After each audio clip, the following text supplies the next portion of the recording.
Right. Welcome to another episode of My Corner of the Universe. Today, we interviewed Tammi and Mae from Lean On Me International. They are truly angels of the islands of Yeah, they Isla are. Mujeres. It's a small nonprofit doing amazing big things on a tiny island off of Cancun, Mexico.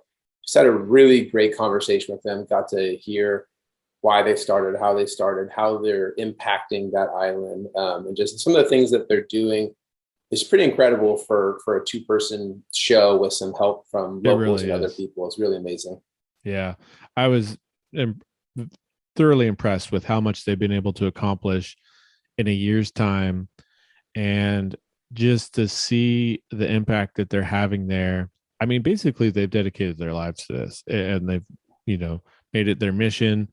Um, and anytime I hear a story like this, it just, warms my heart to know, how good humanity can be and how good, these amazing ladies are for all the work they're doing there. And it's, it's just one of those things where it shows that we can all do a little bit more in our lives as well. Yeah, absolutely. And it puts things into perspective in life. We're recording this in the US and we listen to us here, or Canada or Europe, and we just think about how blessed our lives are. And we oftentimes forget, the poverty in so many different areas. And when they talked about Isla Mujeres, it's a massive tourist area. And once COVID hit, the impact of not having tourism, I think of the income for all of these families on the island just completely shut off. It didn't matter if you were a fisherman because the restaurants aren't buying the fish because there's no tourists there. And so that's kind of how it all started. It's a great story of, how they found something incredibly negative like COVID and lockdowns and created something truly beautiful out of it. Yeah. Amazing ladies. And if you're listening to this and you're touched by it, make sure you're sharing the podcast and then donate. Your money goes a long way, and a couple Starbucks coffees can help a family for a couple weeks. So Yeah, absolutely. If you like Rex said, if you got $15, May talks about, that could feed, a family of four for 2 weeks or something like that. Just yeah, incredible. And if you've been to Isla Mujeres before, share this with other people. You probably have something special in your heart about the island, or if you're thinking about going there, it's just a great way to be able to serve when you're there too. So share definitely. the episode, help them out, and make sure you're subscribing to us as well and sharing all of our episodes at My Corner Universe.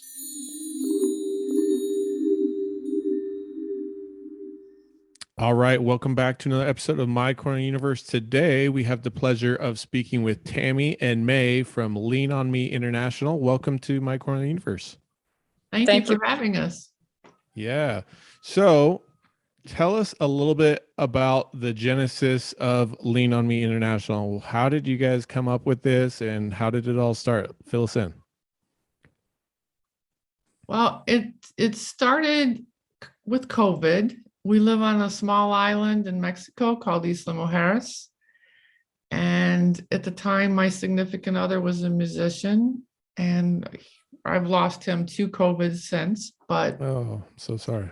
the musicians were the first out of work in our tourist island. And so May and I kind of got together and decided, we needed to do something to help support the families, because typically Mexicans don't have a savings account, checking account. There's no unemployment. You don't work, you don't eat. No, there's no government assistance at all. No government assistance. There's no social services.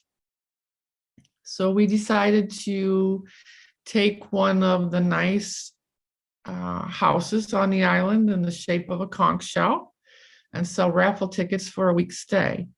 Mm-hmm. And the goal was to come up with 2 to 3 months worth of salary, thinking that maybe COVID would be gone, which isn't the case. And we were able to do that with our first small group of musicians.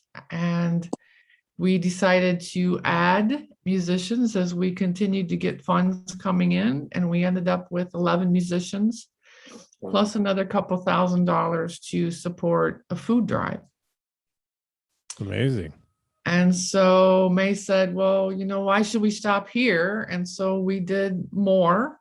small projects to feed musicians at the time. And then together we all decided to formulate a registered charity, which we did out of the state of Florida, made it international. And since then, we've just done project after project to try and feed, provide healthcare, medications, medical supplies, anything that is a crisis, or we can say, look at it from a crisis situation. We will do a project to support it. Wow. Amazing. Yeah. That's How was I would say amazing. how was the island during lockdown and COVID? I know so many parts of Mexico are dependent on tourism. But, a place like Cancun or something like that still has somewhat of an industry. I would imagine Isla Mujeres is probably 99.9% tourism. So what was that like? Was tourism completely shut down? Was it like a ghost town on the island? And, just kind of paint the picture for those listening, like how hard that life was for people who are depending on the tourist income and all of a sudden just like it's gone.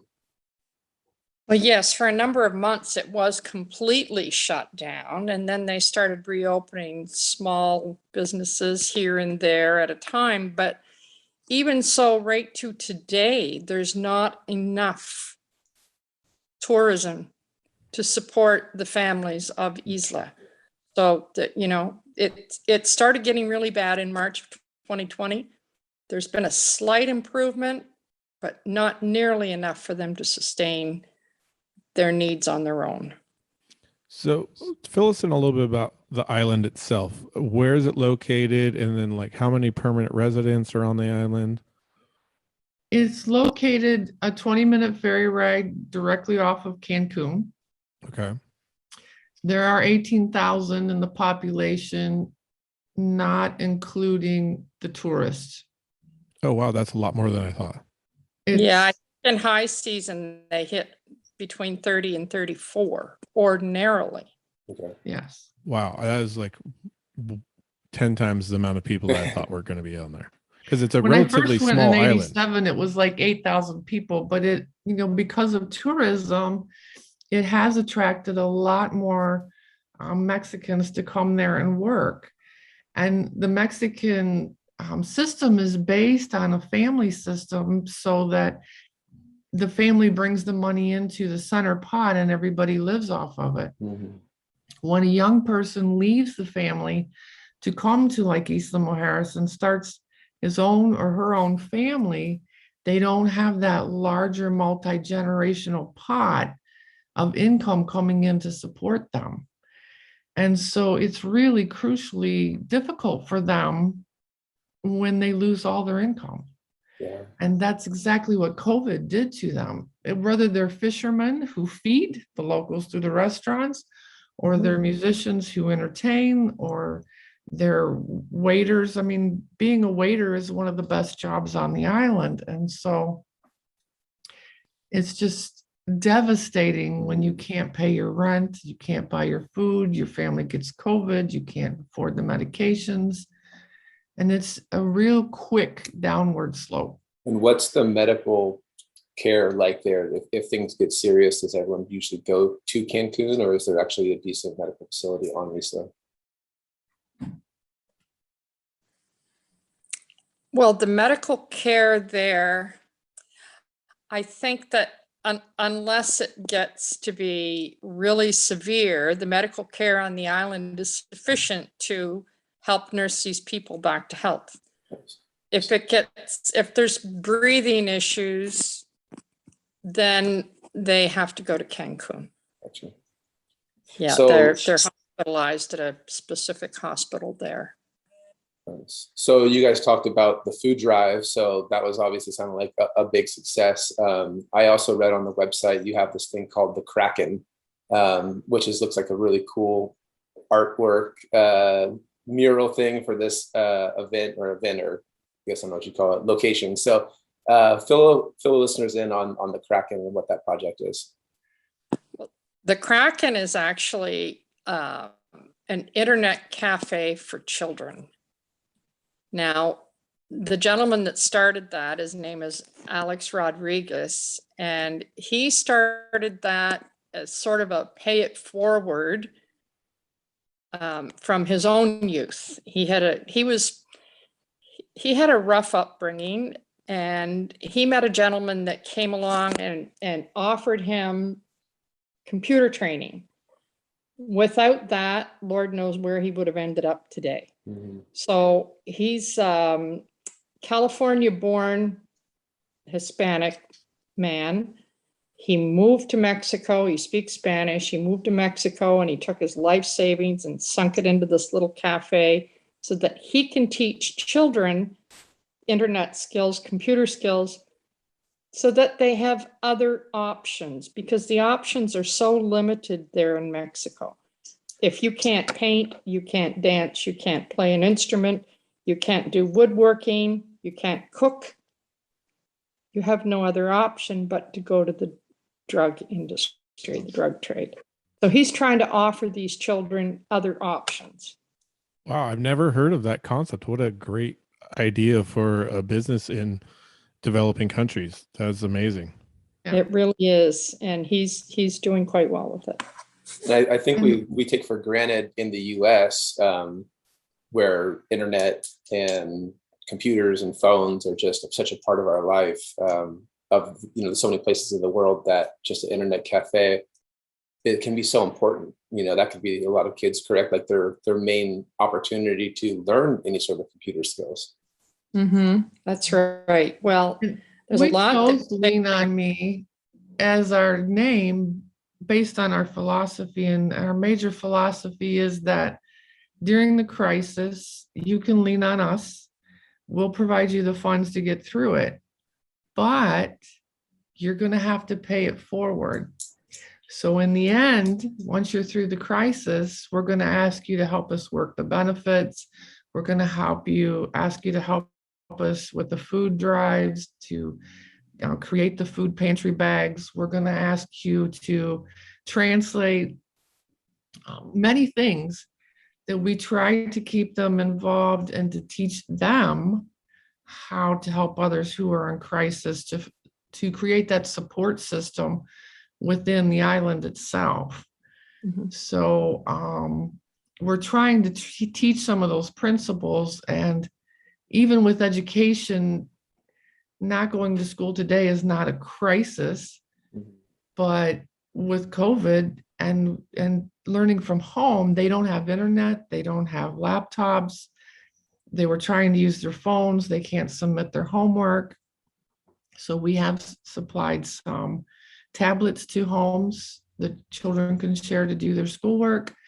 And one of our Lean on Me members owns an internet company, and she supplies free internet to those who can't have it during school hours. Oh, nice. So we try to be far-reaching as much as we can with the funding that we do have.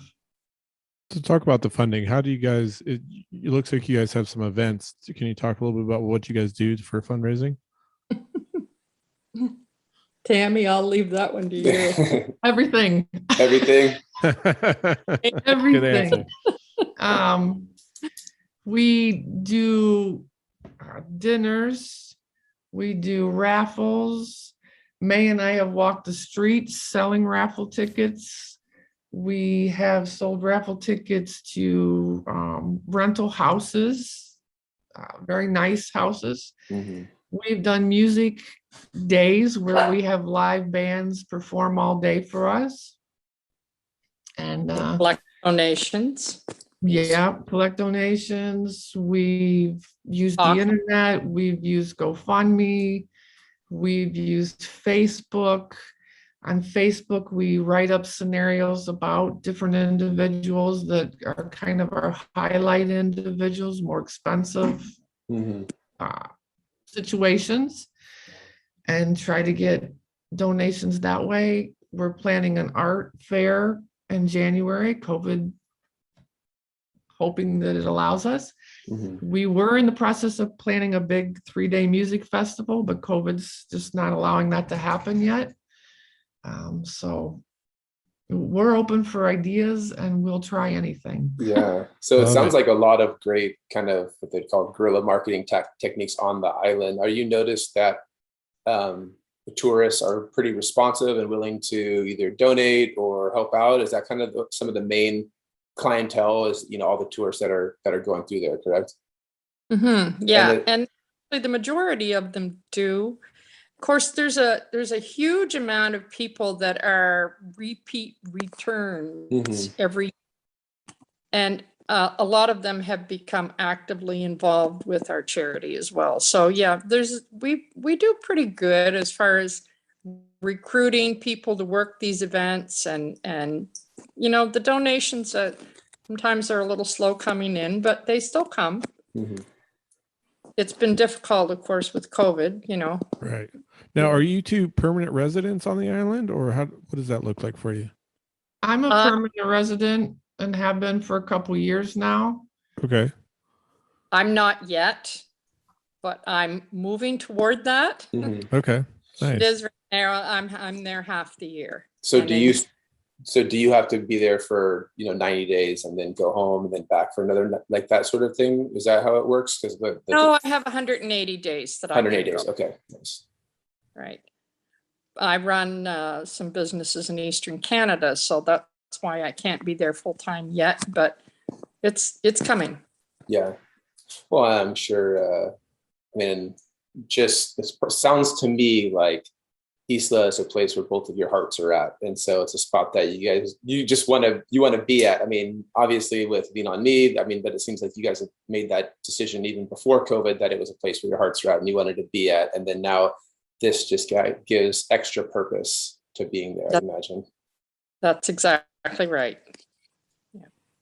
And now, it's once you see it and you feel the poverty, it's in your soul and you can't walk away. And that's one of the reasons I created a tourism food drive. If you're coming as a tourist and you want your little children to experience giving food to people who don't have it, and to see that there really are people out there that don't have running water, don't have power, no refrigeration. What does that mean for food supply, food insufficiency, environmental justice? All of those things it's a wonderful teaching experience for families and individuals. Nice. So they write me and we set them up with the date. We take them to the low-income grocery store. We teach them about the products we're buying and why we buy tuna and eggs and things that don't need refrigeration for protein. Protein is expensive. The island is rapid with diabetes. I'm a registered nurse. Huge amount of diabetes on the island because they eat all carbs. We bring the food to my house, we bag it, we bundle it up in the car, and we take it and deliver it. We walk the people into the home. They're welcomed. These families have nothing, and yet they'll say, do you want to eat with us? They'll prepare the food that we brought. They'll share it away.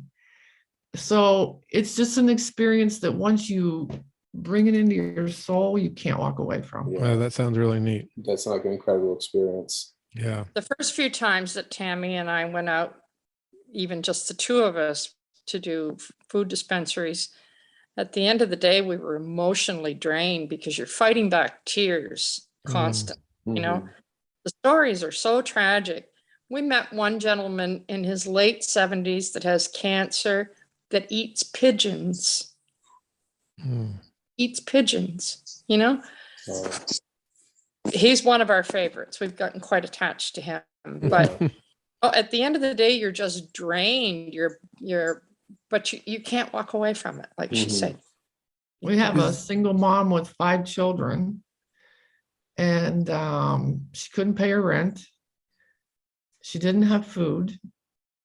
And when we asked her, what's the one thing that you really would like for your children to have? Her answer was a toothbrush. Imagine that. Yeah. Wow. Yeah. Luckily, we had someone come, one of the tourists to Isla that works for I forget the name of the company. Anyway, Colgate. Or was it Colgate? And brought about 100 toothbrushes. Wow. That day. That day, Yeah. wow. day. Wow. So we very quickly rushed back to Tammy's and picked up toothbrushes and delivered them to her. Wow. Yeah, it's so incredible how such basic things, we take for granted, Mhm. and you're thinking, what do you want for your kids? If I was in the US, they'd be like, oh, they want an Xbox or, or Yeah. something, a new iPhone, and there's something as simple as toothbrush. It really puts things into perspective for sure. Right. Is there any other industry? Is there any fishing kind of industry? Is it just tourism? Just Well, it's- local fishing. There's not like commercial fishing. Yeah.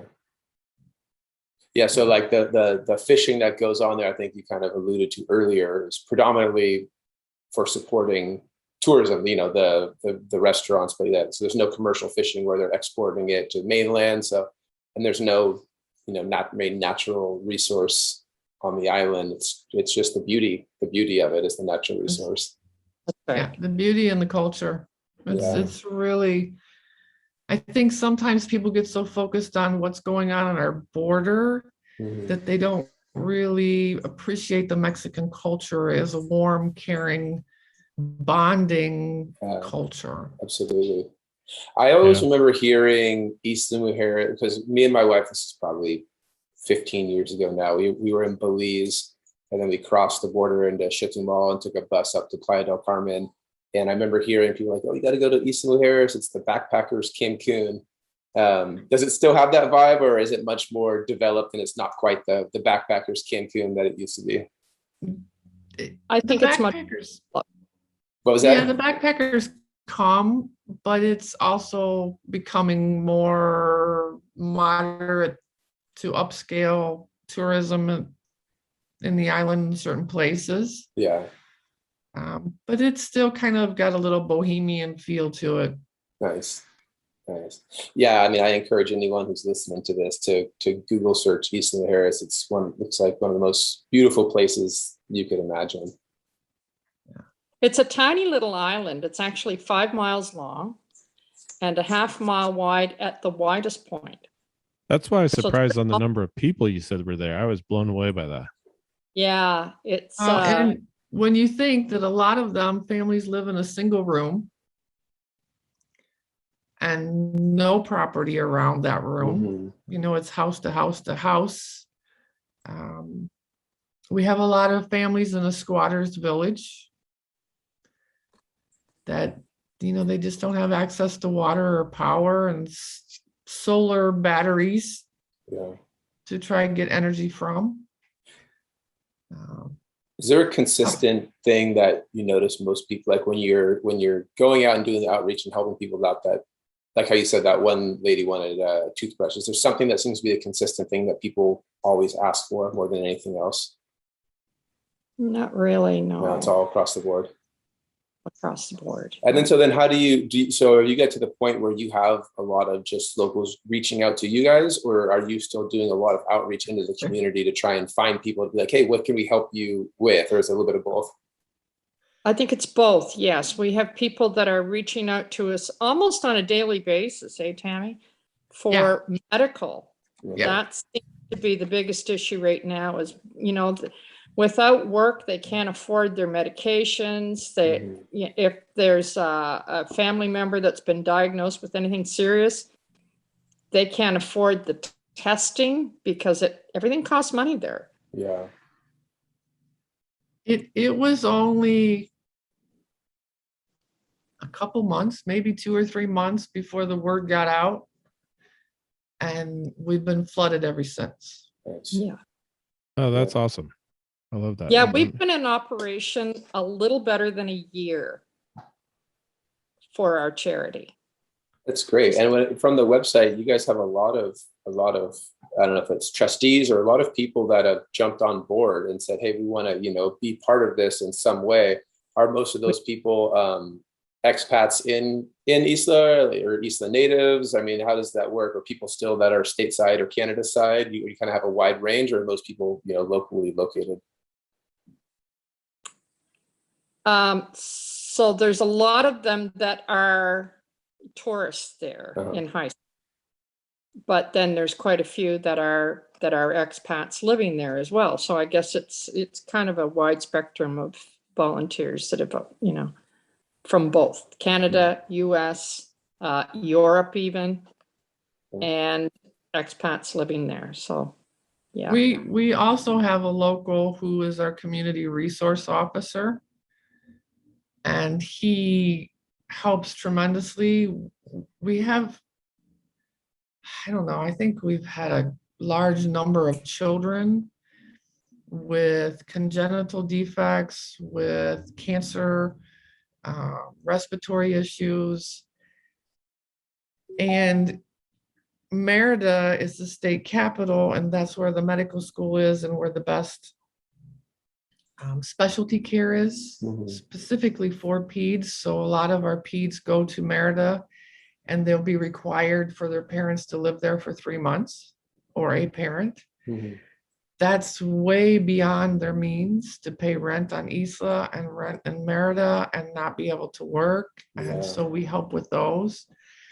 But Rigel, the local Isla born and raised officer, he will travel to Merida, visit those families, make sure they're getting the care that they need to be getting in the center, that they have a place to stay for that 3 months. And we provide that rent and travel expenses.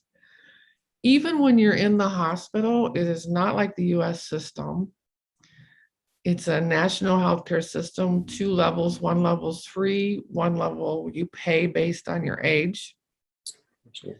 But regardless, the hospital may or may not have the medications from the government. If the hospital does not have the medication or the dressing supply or tube, trach tube, then the family has to go out and buy it and find it. And so we also help with that. The family even has to take food in for the person that's been hospitalized. Food in, diapers in, clothing in. Yeah, that's totally not what we're used to when we think hospital. Yeah. Not even close. And Rigel has been essential to Tammi and I, to our organization, in helping with that, because he is, of course, he's fluent in Spanish, which is a huge asset. I can't speak Spanish at all. Tammi has what she calls get by Spanish. Get by Spanish, yeah. So, you know, he's, and he also is a business owner in Isla. He owns a cantina there. So we do a lot of our events at his business, and he's essential to Lean on Me. I don't know what we'd do without him. He's so how did that relationship get started? Was it something that you just kind of happened through osmosis, or did he reach out to you guys? Did you know about him? How did that get started? We've known him for a number of years. In fact, Tammy's significant other that she referred to earlier used to play music in Rigel's bar. So we've all been friends for a long time. Gotcha. So, and it just kind of evolved from there, you know. It evolved because he opened up his business for us to use without charge for benefits. And then he donated a percentage of what he was making back to Lean on Me, and was consistent at that. And so. Nice. And I did want to. Because he owned the bar when everything first closed down for COVID, his neighbors thought that he had extra food, and they were going to him for food, which he did supply, and he ended up selling his own car to try and feed the neighborhood. Wow. It's going to make me cry. Amazing. And what's the name of the bar again? We did our first raffle. He was the one that distributed the $2,000 worth of food for us. Wow. Because we saw what he had done.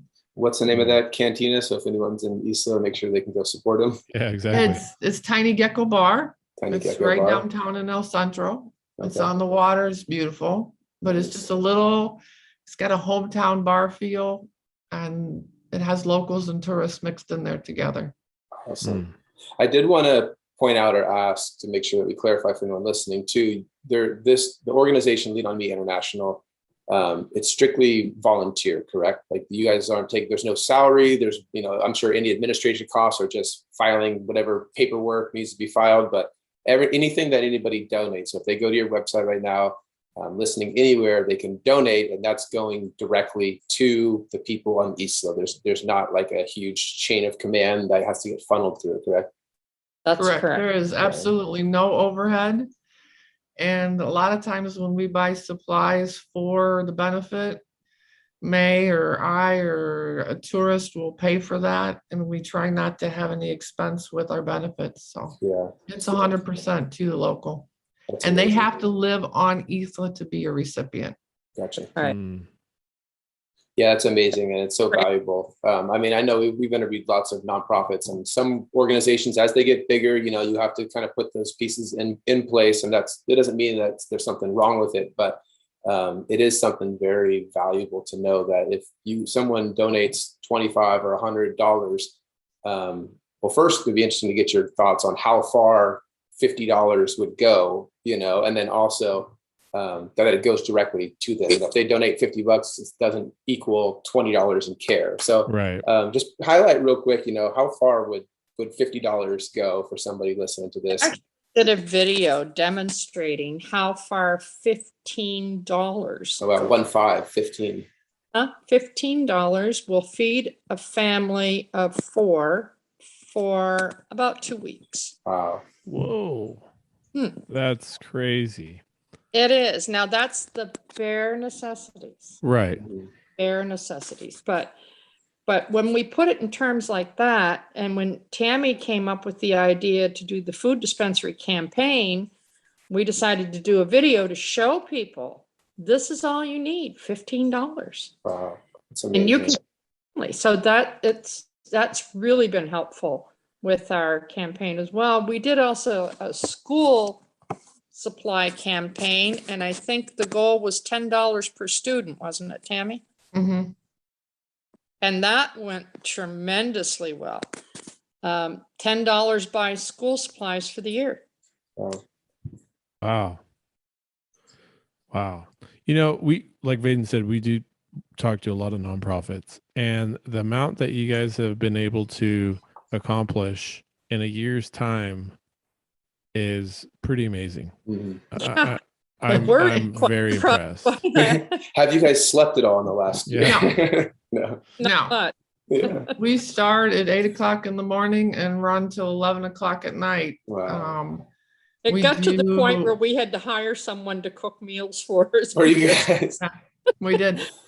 Oh, You know, all day we do our benefit stuff. We run around and buy drugs for people, meds for people, food, school supplies, whatever. And in the evening, we're walking the streets where the tourists are, doing what we can to get a peso. wow. Mhm. Wow. Is We work the streets for pesos, just work like the the street- local. just like the locals. Yeah. Is crime on the island pretty mellow? Crime on the island, I'm sad to say, is a little more prevalent than it used to be. Yeah. When you have COVID, it knocks out all income. Mhm. Yeah. The crime component gets a little stronger. Yeah. And, you know, it's just sad, but it is not as prevalent as other areas of Mexico by Yeah. far. Yeah. And if you stay out of the drug industry, you stay away from the crime. Yeah. That's right. Yeah. This is what I tell people. They say, is it safe? And I say, it's perfectly safe, providing you don't start dealing drugs. Yeah. Yeah. And I guess the main reason why I asked that question is because again, when people choose to be able to donate and help out, there's so many layers of assistance, you know. So like you said, a lot of this, because of COVID, some of these crimes are kind of these crimes of necessity where people are just like, they don't have any food.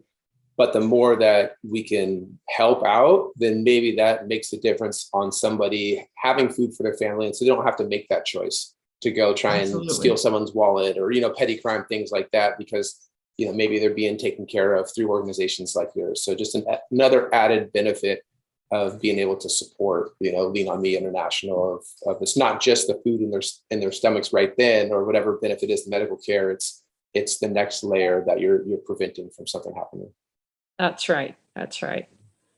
We had last year on I believe it was the 26th day of April, there was a major fire on the island. It took out, do you recall how many businesses, Tammy? I think it was 10 major ones and then a Wow. few small ones. There were 200 people unemployed. And no government assistance coming in for unemployment or things like that. Absolutely none. Yeah. So No food dispensaries from the government, no unemployment, nothing. No So we did subsidies. a major campaign then, and we were able to look after those 200 people for 6 weeks. 6 weeks. There was 226 families. Wow. Wow. And we Yeah. were That's already amazing. busy and had that dumped into our plate. Yeah. Well, the day that it happened, we were in Cancun picking up supplies for a benefit with Rigel. And he's the one that got the word of this major fire. So all three of us just dropped everything and started working on our phones right then. Wow. Right then and there, we're planning. Like the fire was still ongoing, and we were planning our strategy on how to handle it and help people that were affected by the fire. Wow. Amazing. You two are like the angels of the island. Yeah. I love it. Been You guys called are so that. amazing. Yeah. But we Yeah. love what we do. We truly Yeah. love what we do. We have another local, Giovanni Alaveos. He is a social worker, works EMS, works for DIF, which is the Department of Infant and Family Services that really doesn't offer anything. And for instance, Isla had an abandoned baby for the first time ever on the island this year. They practice extended families in their culture. So if you can't take care of your child, your sister, brother, aunt, mother, somebody takes care of the child. The whole island was devastated that a mom felt the need to leave a baby at the military doorstep. And so as soon as I saw that, I contacted Giovanni, who could not release any information to us, but was able to tell us what the baby needed. It was at the hospital. We ran to Cancun to buy those supplies and brought them back to the island. And then until the baby reached placement, he was able to collect supplies from us for that infant. And the same amazing. example, recently there was a young girl who was molested. Unfortunately, it happens everywhere. And reached out to him and said, hey, does she need medical care? Does she need counseling? Don't give us any information, which he never does. But he allows us through him to get the supplies to those that are confidential. Yeah, because the supplies are key. not readily available there on the island through any other resources. We're pretty much it. That's a key connection that you guys have to be able to help with everything that needs to be done. We also campaign for supplies for the doctors in Isla. We know them. We're constantly trying to get people to bring supplies for them. What else, Tammy? Oh, the diabetic. Right now, the COVID supplies is big. Pulse oximeters. Oh yeah. Mask, nasal cannulas, oxygen supply. From personal experience with Miguel, I had to go begging to try and find those supplies every day. They're just not there. And so thankfully, tourists will bring down bags of pulse oximeters or bags of oxygen masks purchased off of Amazon, which also benefits us because we're a registered charity through Amazon. Yes, we have Smile. Okay, yeah, so that's good to Smile, talk about. People can set you guys up as Smile to be able to. It's good to know. Yep. Absolutely. Yep. In the So U.S., we're out there digging for anything such as Smile, or PayPal pays back a little bit too, and different organizations out there to recognize us as a registered charity for whatever kickback we can find. We also help out the Isla Diabetic Center. We collect a lot of supplies for them, the test strips and, you know, whatever it is that they require. We do a lot of that too. So if people are listening and they want to donate, you kind of touched on Smile, direct on the website. I see that you guys have a spot that you can just donate direct there. If you're happen to be a tourist and you're visiting people, how do people donate if they're, I imagine they probably run into you, but Yeah. They do. They do. We're like a bad rash. We're everywhere. Our days of privacy are over, but that's Yeah. okay. The Facebook page for Lean okay, on Me Facebook, yeah. has our PayPal right there. It's paypal.me/Isla LOMI. You can private message us through that Facebook page. You can also do that through our webpage. We'll answer. We try to answer in less than 2 hours. Okay. And pretty much always do. And right now I'm visiting family in Ohio, but otherwise, if I'm on the island, I'd be happy to meet them. Yeah. I'll be happy to take them on a food drive, you know, Very cool. whatever they're Yeah. looking for. Yeah, that sounds great. Some people drop off donations for us as well at Tiny Gecko. Okay. Yep. Okay, gotcha. He's our That's kind of- drop-off point. That's kind of our central headquarters Mhm. right now. Yeah. The unofficial office. Yeah. Yeah. It's no fees. I know. And it's probably a nice office space. Nice view, nice Yeah. place to be at for a It good is. office. Right on the Yeah. Malibu, right on the ocean. It's absolutely lovely there. Yeah. And as we said before, Rigel is just so kind and he's been so helpful with this. Huge part of our organization. But yes, so people have dropped off monetary donations there. They bring suitcases full of clothes, just, you know, whatever anybody wants to donate. We've had people bring children's books. That's a huge favorite. Yeah. The teachers really appreciate getting those. Nice. Oh, And with awesome. COVID, the government told the schools no money this year. Wow. Crazy. So This is crazy. Yeah. and these are families that can't afford food, so they can't get a tablet or Yeah. Right. pencil. Yeah. Well, you know, I encourage anybody listening to this or watching on YouTube right now to just to go and donate, you know, even like what May said, you know, how much $15 can provide down there versus what we spend $15 on here in the US or Canada. A couple you know. Starbucks coffees and you can feed a family for 2 weeks. Exactly. It really puts it in perspective. What's not hard to do, PayPal donations are easy. It's also great to set them up on Amazon Smile. You're already buying things on Amazon. So it's no extra money out of your pocket. It just sets up for the donation to go that way.